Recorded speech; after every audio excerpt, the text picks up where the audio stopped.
इस वक्त हम एक पार्क में मौजूद हैं और पार्क की रौनकें आप देख रहे होंगे। सर्दियों में लोग इसलिए आते हैं कि चलें, घरों में धूप नहीं लगती। शहरों की सूरत हाल ये है कि पार्किंग में जाकर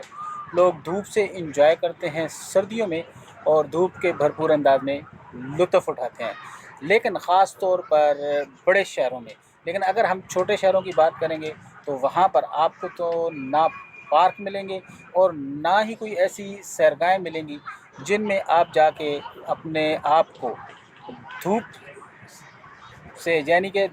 धूप सेक सकें या धूप में बैठकर एंजॉय कर सकें। तो ये हमारा सबसे बड़ा अलमिया है कि छोटे शहरों में हमको कहीं पर भी कोई पार्किंग की सूरत हाल नज़र नहीं आती। अगर हमें कहीं नज़र भी आती है तो मुख्तलिफ़ शहरों में छोटे छोटे पार्क जिन लोगों ने बनाए हुए हैं तो लोगों की अपनी ज़ाती जागीरों में हैं, ज़ाती प्रॉपर्टीज़ में बना के उन्होंने रखे हुए और मखसूस टाइम पर खोलते हैं उनको और मखसूस टाइम पर उनको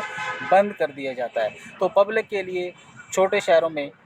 कोई मौक़े नहीं है, ना तो तफरीह के मौक़े हैं, ना ही कोई ऐसी एक्टिविटीज़ होती हैं कि जहाँ जो है आवाम जाकर अपने माहौल से बाहर निकले, अपने माहौल को डिस्कस कर सके, अपने सैर व तफरीह के हवाले से एंजॉय कर सके। तो ये हमारा सबसे बड़ा अलमिया है आज के दौर का कि छोटे शहरों में जो पार्किंग की सूरत हाल थी लेकिन वो ख़त्म कर दी गई है, यानी कि एक इजारादारी है। उन चीज़ों को ख़त्म करके वहाँ बिल्डिंग्स बना दी गई हैं, वहाँ मुख्तलिफ़ रेस्टोरेंट बना दिए गए हैं, वहाँ मार्केटें बना दी गई हैं। तो ये कौन लोग हैं जो शहरों में